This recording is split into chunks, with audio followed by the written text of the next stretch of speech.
Fury, in his trilogy with Wilder, the second fight was a phenomenal performance, in my opinion. That's the one that people should have been ranting and raving about, because he took away the other man's strengths and annihilated him in 7 rounds.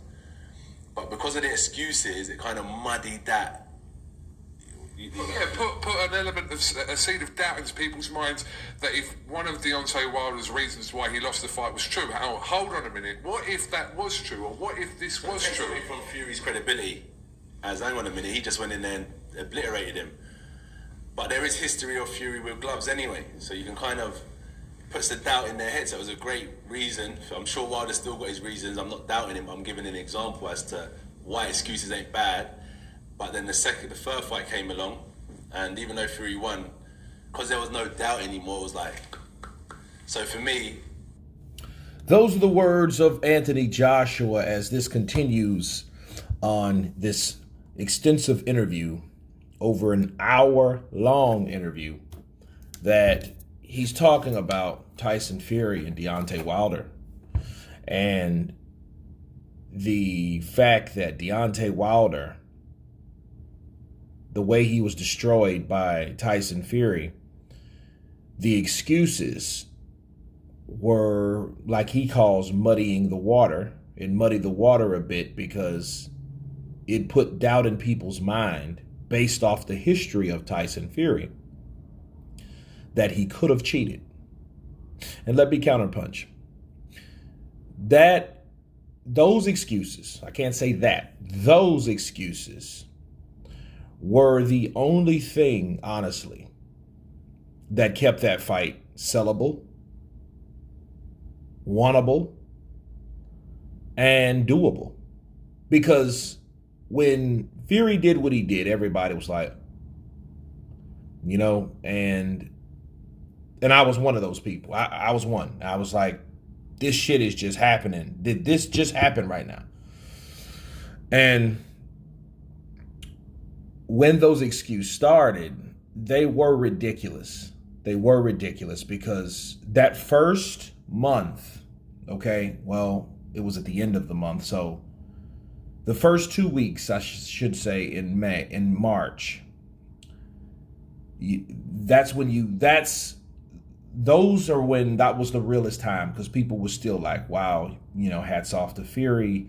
Fury, did exactly what he said he was going to do. He came in and he took the fight to Wilder. He had fought Wilder going backwards. Wilder was all over the place, and they stopped the fight in the 7th because, he was bleeding. He went down a couple times, probably more than 2, because, he just was ruled 2 knockdowns. And everybody, from new media to old media, quote unquote, right? Everybody was pretty much saying the same thing, praising Fury. But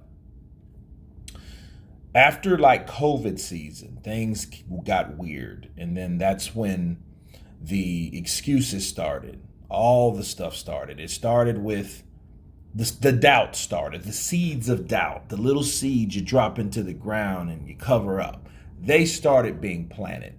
Okay, and then the first one was the possible drug use. And then that started. And then the history of Fury started up again. Okay, because around that time, if you can remember, that's when they were associating his past with what just happened. So they were like,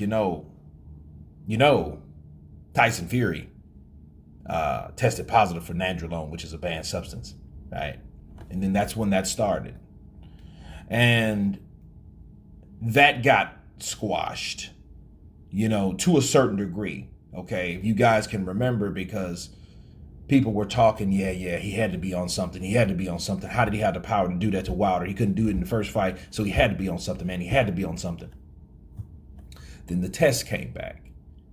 Both guys passed. Okay. Then that was one thing that kind of got squashed. But then we had the glove gate stuff, and then when the gloves came about, they were talking actually about the first fight. And then that's how they lost me, because I'm like, this is 2020. You talking about something that happened over a year ago, right? And nobody said anything about this until this man took this L. See, I see through shit, and I seen who was talking about the glove gate, and then of course everybody was at home. People weren't working. Very few people were working. I wasn't working. I was in my condo chilling, listening to this shit, trying to make sense of like, why are you talking about a fight with a glove, about a damn, an Everlast LX glove.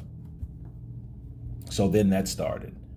And then like the bottled water started with Mark Breland. And then then he's supposed to got fired.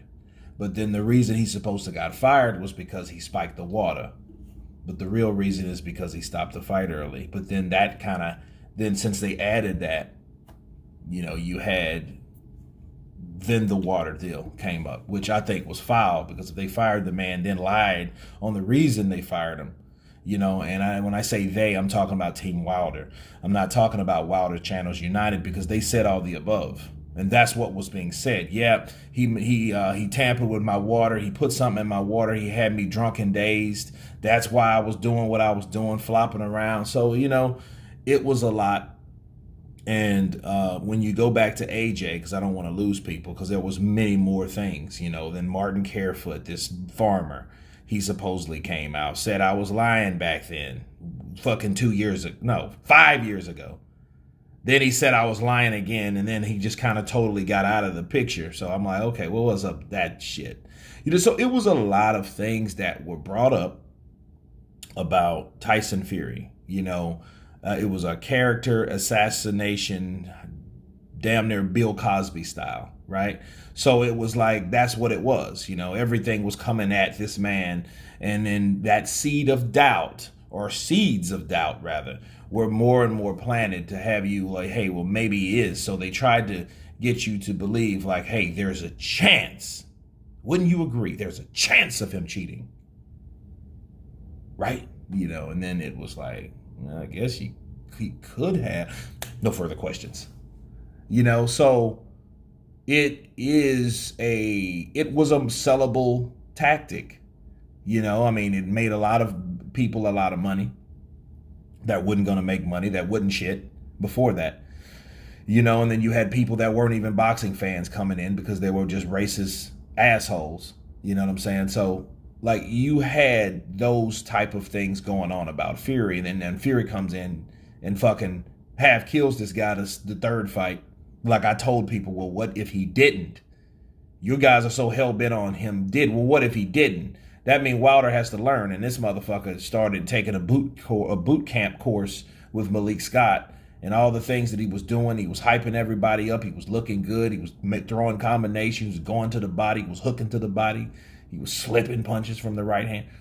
A lot of those things he was saying, I'm like, okay. And then we, clashing with the possibility of him just being a cheater, and that's the way he cheated. Then you have Wilder just,